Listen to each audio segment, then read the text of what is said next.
Have you ever been in a room when the game is on? Sunday night football, the World Series, Game 7 of the NBA Finals, and everyone is leaning forward, heart rates up, voices raised, and you feel absolutely nothing?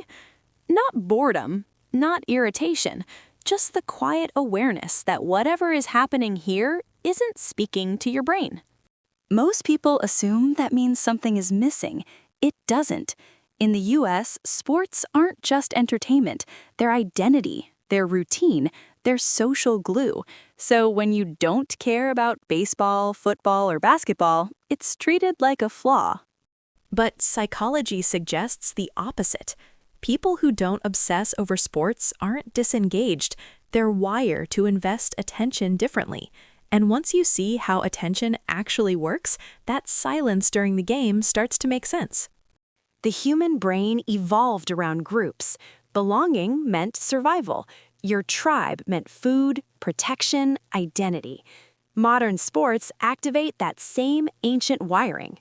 Your city versus theirs. Your team versus the enemy. Clear sides, clear stakes. When a team wins, the brain releases chemicals linked to reward and status. The body reacts as if something personal just happened. But here's what most people miss. Some brains don't activate loyalty from symbols alone.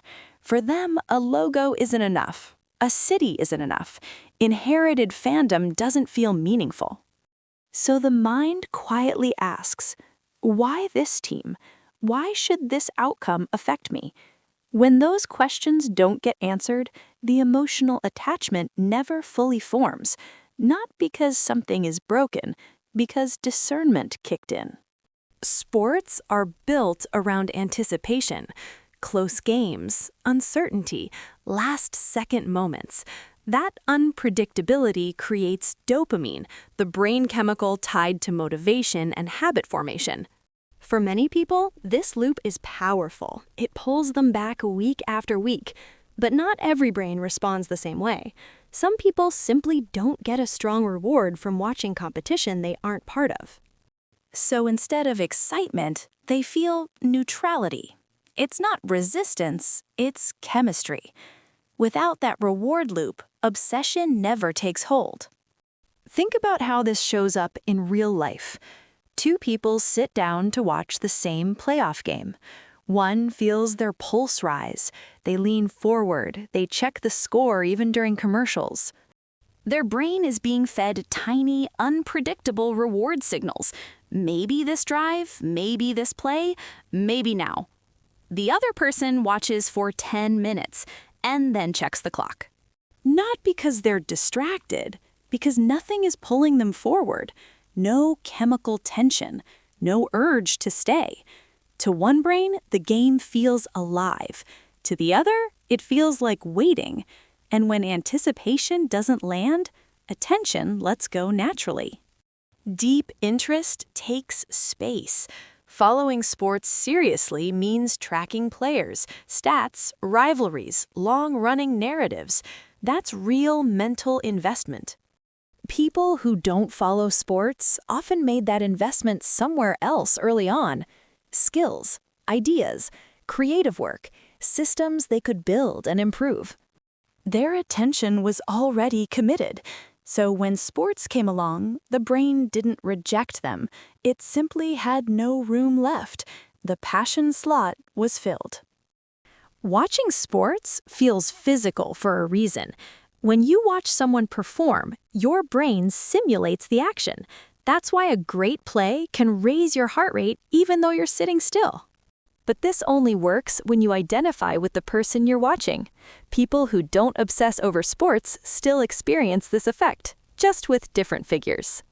A musician mastering something difficult, a builder solving a problem, someone creating something from nothing. Their brain lights up just fine. It's simply responding to creators instead of competitors.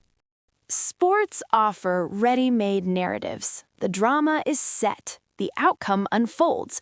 You just observe. For many people, that's deeply satisfying.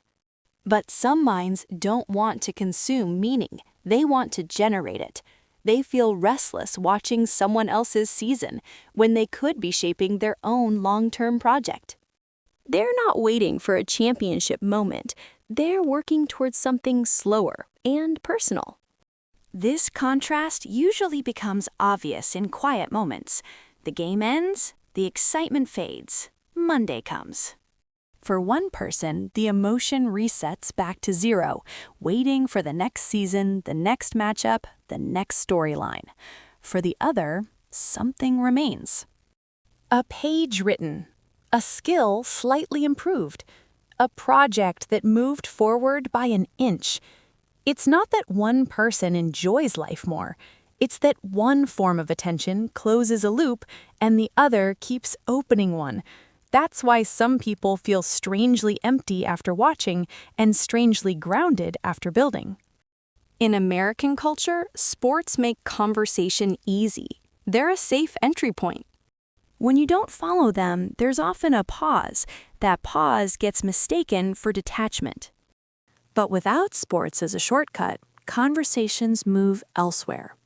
Ideas, values, what someone is building with their life. People who don't follow sports often end up with fewer connections, but deeper ones.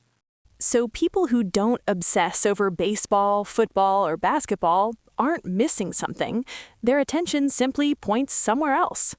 Their silence during the game isn't emptiness, it's focus. They didn't fail to connect with something universal. They connected somewhere else first. Attention shapes identity. Where you aim it decides what kind of life you build. Some people aim it at championships on a screen. Others aim it at creating something that doesn't need a scoreboard. Neither path is wrong, but understanding the difference frees you from thinking something is missing, because sometimes not caring isn't apathy, it's clarity.